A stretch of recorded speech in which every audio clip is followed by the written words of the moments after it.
Estelle. Alors bonjour, mon nom est Jean-François Landry, j'ai 19 ans, je viens du Québec. J'étudie actuellement à l'Université d'Ottawa en droit et je m'implique à divers niveaux au milieu communautaire et des organismes péripolitiques. Voilà mon exemple. Qu'est-ce qui t'amène à venir t'impliquer ici? D'abord, c'est une rencontre des gens autour du globe, un peu partout, qui ont des expériences différentes, qui viennent partager leur expérience autour d'un thème qui m'est cher, la culture. Et au Québec, durant la dernière année, on a eu différentes discussions, notamment avec les accompagnements résidents. J'ai envie de participer à ces discussions-là. J'ai envie d'échanger, j'ai envie d'expliquer au reste du globe qu'est-ce que le Québec a vécu dans les dernières années avec ma jeune expérience de vie. Et puis j'ai envie de partager et aussi d'écouter ce que les autres ont à dire et à nous partager de ce qui se passe ailleurs. Une autre question, à quoi tu t'attends de cette rencontre ici? J'ai pas vraiment d'attente, je viens ici en espérant apprendre, découvrir sur les autres, découvrir sur les autres cultures. Et puis, j'ai pas vraiment d'attente, mais apprendre, c'est vraiment la seule attente que je peux avoir. Bonjour, Sofiane de l'Algérie. Dans quel but vous êtes venu ici à Marseille? Dans le but de frotter les idées et d'échanger avec d'autres. Et dans le but de diversifier.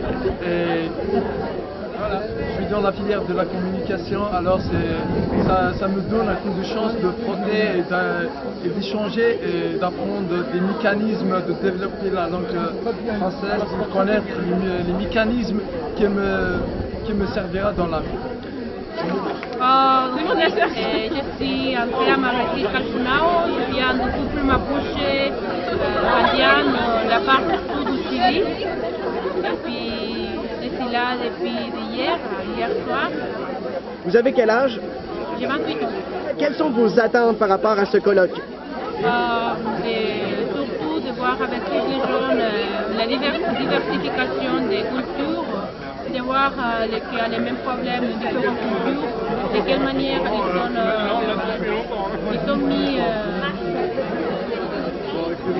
quelle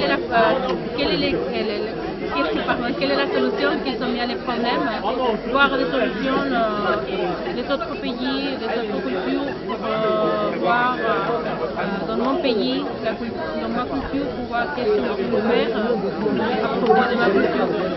Vous savez que le colloque touche surtout aux questions par rapport aux relations entre l'Union européenne et la Méditerranée. En quoi, en tant que Chilienne, ça vous touche, ça vient vous chercher? En première, nous, les Mapuche, nous ne sommes pas des Chiliennes. C'est la première chose que je veux dire. Et puis nous attendons que l'Europe reconnaisse les faits, les choses graves qui se passent là-bas. Parce que là-bas, il y a beaucoup d'entreprises européennes et puis, qui sont en train de menacer mon pays, qui sont en train de menacer ma culture. À cause de ça, la nature, elle est en train de disparaître. Je vous présente Elena. On s'est rencontrés l'année passée à Genève, dans un cours de formation de base dans les CODAP. Et donc vous avez quel âge? Moi, je suis 25. Vous êtes venu dans quel but? Donc, je suis ici pour la deuxième fois. Je suis venue ici l'année passée, à Paris. Oui. Et j'aimais ça vraiment beaucoup parce que j'ai rencontré beaucoup de gens ici et on peut faire des contacts, des réseaux, travailler ensemble. Et moi, je pense que ça, c'est très, très important. Vous êtes de Moldavie. En quoi les questions entre l'Union européenne et la Méditerranée vous touchent personnellement? Personnellement, comme pays, oui, c'est une question très importante parce que la politique actuelle, elle est concentrée beaucoup vers l'intégration, la prochaine intégration de la Moldavie dans l'Union européenne, donc ça me touche. Vous allez travailler sur quel atelier? Cet atelier concerne la migration parce que c'est le domaine de mon travail. Je travaille dans le domaine de la traite des êtres humains et migration. Quelles sont vos attentes par rapport à cet atelier-là? Donc, vous voyez, j'ai rencontré ici Andrea.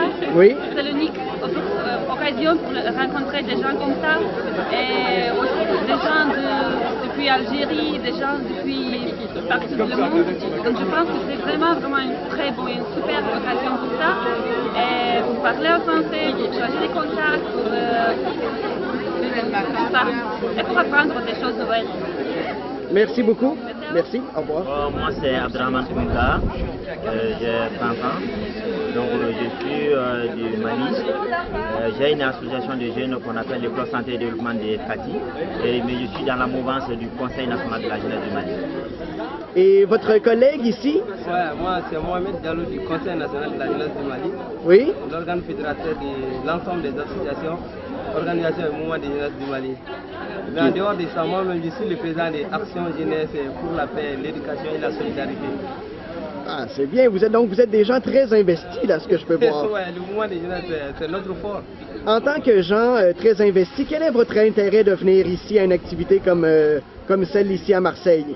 Ouais, le fait de participer à ces cadres de rencontres, ça me donne d'avoir l'opportunité d'échanger vraiment avec des camarades jeunes qui viennent d'autres horizons et d'apprendre parce que ces cadres d'université, c'est un cadre d'apprentissage ici.